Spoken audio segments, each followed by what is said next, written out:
Putin Bad News After who? The peril of sharing a wall with Vladimir Putin.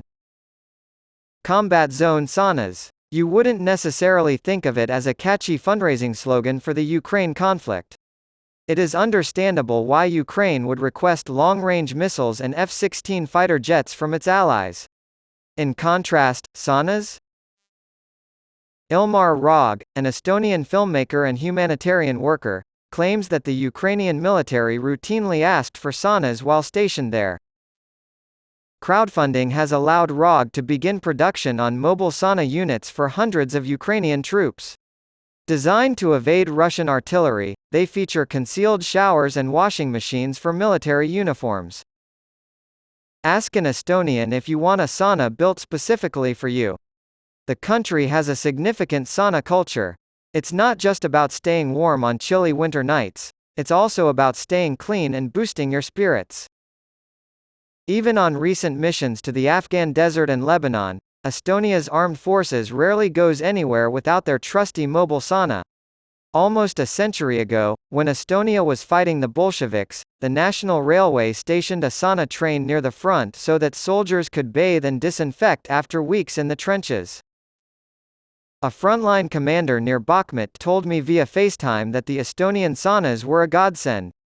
Rog says he heard about Ukrainian soldiers going days or even weeks without washing or taking off their boots. Many EU and NATO citizens in countries on Vladimir Putin's doorstep are going out of their way to aid the Ukrainian government.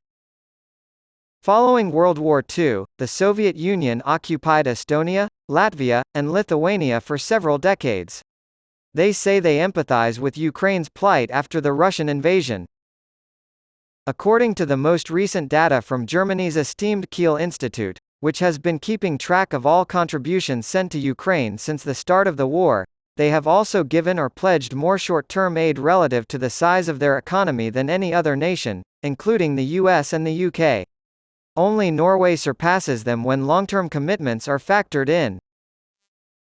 Lithuania's drifting, high-speed oversteering and skidding champion, Gediminas Ivanauskas, raced to Ukraine on the first day of Russia's invasion to assist in evacuating civilians.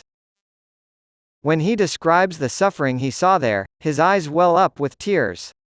Crowdfunding has allowed him to purchase and armor plate dozens of vehicles in a rented garage in rural Lithuania, fulfilling his desire to help and his frustration with the slow pace of international aid efforts.